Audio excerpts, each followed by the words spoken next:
आज हम आपको लेकर चलेंगे एक ऐसे दिव्य कथा की ओर जो सिर्फ एक व्रत की महिमा नहीं बताता, बल्कि भाग्य, ग्रह और भगवान विष्णु की कृपा का रहस्य भी खोलता है। क्या आपने कभी सोचा है कि आमल की एकादशी पर आंवले के वृक्ष की पूजा आखिर क्यों की जाती है? ये कभी मन में सवाल तो आया ही होगा और जानना भी चाहिए। आखिर इस साधारण से दिखने वाले वृक्ष में ऐसा क्या है कि इसे स्वयं भगवान विष्णु का स्वरूप माना गया? और कौन सा ग्रह इस दिन शांत होकर जीवन को बदल देता है? तो आइए जानते हैं इस पावन तिथि का पूरा रहस्य। तो दोस्तों, पुराणों में वर्णन मिलता है कि प्राचीन काल में चैतन्य नाम के एक धर्मात्मा और विष्णु भक्त राजा थे। उनके राज्य में एकादशी का व्रत केवल एक परंपरा नहीं, बल्कि एक उत्सव की तरह मनाया जाता था। फागुन मास की शुक्ल पक्ष की एकादशी के दिन पूरे नगर को सजाया गया, मंदिरों में दीप जले और राजा स्वयं प्रजा के साथ भगवान विष्णु का पूजन करने गए। फिर क्या था, उसी दिन एक विशाल आंवले के वृक्ष के नीचे भगवान की प्रतिमा स्थापित कर दी गई। बिल्कुल विधि विधान से पूजा की गई, क्योंकि शास्त्रों में कहा गया कि इस वृक्ष में भगवान विष्णु का निवास होता है। फिर क्या था, तभी राजा ने ये सब सुन के भगवान को अपना लिया। रात के समय जब सभी लोग भजन कीर्तन में लीन थे, तभी कुछ डाकुओं ने राज्य पर आक्रमण कर दिया। वे राजा को मारने आए थे, लेकिन जैसे ही वे उस स्थान पर पहुंचे जहां आंवले के वृक्ष के नीचे पूजा हो रही थी, उसी वृक्ष से एक दिव्य प्रकाश प्रकट हुआ। उस प्रकाश से एक तेजस्वी दिव्य शक्ति निकली और उन दुष्टों का अंत कर गया।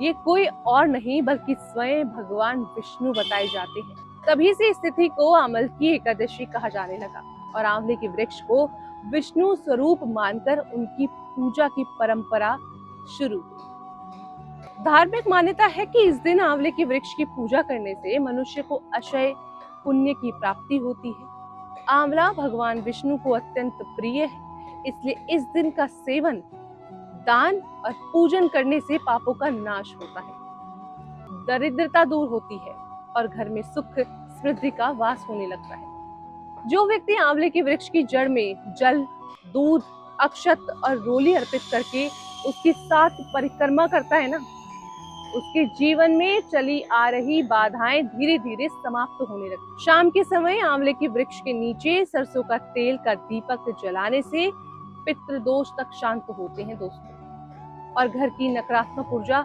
समाप्त होती है। ये तो थी पूजा विधि और कथा। अब बात करते हैं ज्योतिषी।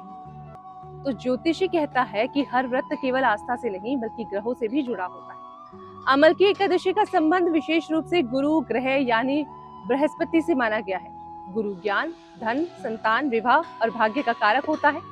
जिनकी कुंडली में गुरु कमजोर होता है, उन्हें आर्थिक तंगी, विवाह में देरी, शिक्षाओं में बाधा और मान सम्मान की कमी का सामना करना पड़ता है। इस दिन पीले वस्त्र धारण करना, पीली वस्तुओं का दान करना और साथ ही साथ भगवान विष्णु को पीले फूल अर्पित करना गुरु को मजबूत करने के संकेत देता है। इसके साथ ही सूर्य देव भी इस पूजा में प्रसन्न होते हैं, जिससे आत्मबल, स्वास्थ्य और यश की प्राप्ति हो। दोस्तों, यही कारण है कि इस दिन किया गया एक छोटा सा उपाय भी जीवन की दिशा आपकी बदल कर रख सकता है। शास्त्रों में ये भी कहा गया है कि जो व्यक्ति इस दिन भगवान विष्णु को शंख में गंगा जल भरकर अभिषेक करता है और तुलसी दल अर्पित करता है, उसके घर में कभी भी धन और अन्न की कमी नहीं होती। यदि विवाह में बाधाएं आ रही होती हैं, तो आंवले के वृक्ष के नीचे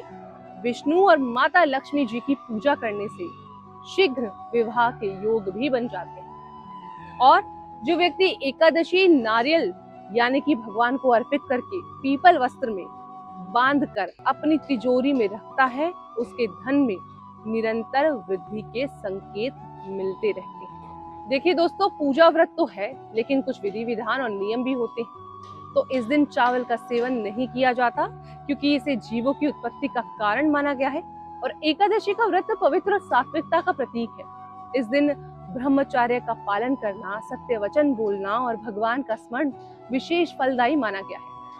आमल की एकादशी केवल एक व्रत नहीं है दोस्तों, ये वो दिन है जब प्रकृति, भगवान, ग्रह तीनों की कृपा एक साथ प्राप्त होती है। एक साधारण सा आंवले का वृक्ष हमें ये सिखाता है कि दिव्यता हमेशा भव्यता में नहीं बल्कि आस्था में होती है। जो इस पावन तिथि पर आंवले के वृक्ष की पूजा जरूर करना, भगवान विष्णु का स्मरण करना और अपने जीवन में सुख, शांति और भाग्य का स्वागत करें। इसी दिव्य जानकारी के साथ नमस्कार।